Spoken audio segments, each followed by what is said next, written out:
One of the hardest parts of growing healthy cucumbers and tomatoes is, honestly, staying ahead of the weeds that steal moisture, nutrients, and root space. Weeds will always try to outperform your crops because they grow faster, recover quicker, and, well, tolerate abuse. Most gardeners fight them week after week, only to see them return stronger. But old-school growers have relied on one natural solution that targets weeds without coating your garden in synthetic chemicals. It's simple, inexpensive, and uses ingredients nearly every household already has. Vinegar, dish soap, and a controlled application method that makes the mixture both effective and, surprisingly reliable. Now, before jumping into how this works, let's be clear. Vinegar and dish soap is a non-selective weed killer. It will damage anything it touches, including cucumber and tomato leaves. The key is precision, exact ratios, correct timing, and controlled application. When used properly, it clears weeds around your crops without harming the plants you're trying to protect. This is why serious gardeners treat this method not as a quick spray-and-go trick, but as a tool with rules.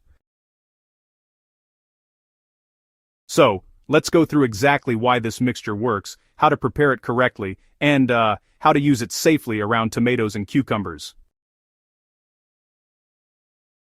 Vinegar works as a weed killer because of its acetic acid content. Regular household vinegar is, well, around 5% acidity. This level damages the protective outer layer of tender weed leaves and starts dehydrating the plant almost immediately.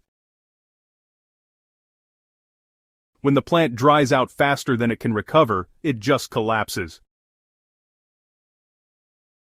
The trick is that vinegar burns on contact. It does not move through soil and does not poison the ground. That makes it far safer than chemical herbicides. However, it also means you must spray the weeds directly, not the soil, and especially not your cucumber and tomato leaves.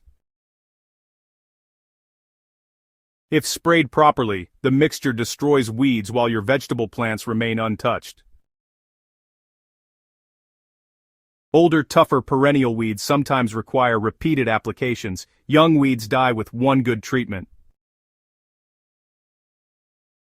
So, dish soap doesn't actually kill weeds by itself. Its main job is to help the vinegar stick to the leaves, You can think of dish soap as the adhesive that keeps the vinegar from just running off. By breaking the surface tension of the leaf, the vinegar can really penetrate better and, well, burn more effectively. Without dish soap, vinegar just rolls right off a lot of those waxy weeds. But with dish soap, those same weeds will soften up and dehydrate within just a few hours. For a safe but effective weed-killing mixture, you'll want to use the following ratio: 1 gallon of regular 5% vinegar and 1 tablespoon of liquid dish soap, and if you're working in small batches, just use 1 quart of vinegar and 1 teaspoon of dish soap. So, shake gently, not vigorously. Too many bubbles can actually reduce the spray accuracy.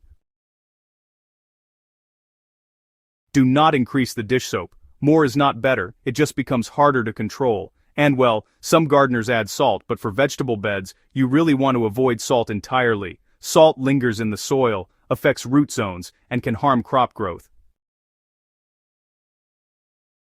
Vinegar and dish soap alone are enough for weed control around cucumbers and tomatoes. So, weed-killing vinegar really works best when you spray it on a dry, sunny day, ideally in the warmest part of the afternoon, and, well, when no rain is expected for at least 24 hours. The heat, it really intensifies the burn. You'll see those weeds start to wilt within about 3 hours, and they'll probably collapse fully by the next day. If you spray early in the morning or late in the evening, weeds tend to survive longer and honestly, they might even bounce back. Sunlight acts like a catalyst here. This is the part most gardeners get wrong. Never stand back and mist the area. Fine mist drifts and cucumber or tomato leaves burn easily. Instead, use one of these methods. Method 1, use a spray bottle on stream mode, not mist mode. Stream mode gives you a narrow, controlled line that lets you paint the weed directly without overspray. Alright, so for method 2 you'll want to use a small sponge or cloth. Just dip the sponge into the mixture and then, gently wipe it right onto the weed leaves. Now, this method does take a bit longer, but honestly, it's the safest by far, especially when you're working in those tight tomato cages. Moving on, method 3 is to use a funnel shield. You simply hold a plastic funnel upside down over the weed and then spray inside the funnel. That's pretty much all there is to it. So, the funnel acts as a protective barrier, making sure your other plants stay safe. Whichever method you choose, always apply from below the height of your crop canopy. If you spray upward, the weeds get coated while your vegetable leaves stay untouched. This mixture is just fantastic for young weeds, annual weeds, weeds along walkways, weeds between raised beds, and weeds around tomatoes and cucumbers, when applied carefully, of course. So, it struggles with established perennial weeds, deep taproots like dandelions and dock, and, woody stems. With those tougher weeds, you may need repeated applications every 2 to 3 days until the plant finally gives up. One of the overlooked benefits of using vinegar for weed control is reduced humidity and improved airflow. Thick weeds can trap moisture around the lower stems of tomatoes and cucumbers, creating conditions that are just perfect for blight, mildew, and fungal infections. By clearing weeds, you improve air movement immediately. Tomatoes respond with stronger stems and fewer leaf issues. Cucumbers produce more consistently with fewer fungal spots on their leaves.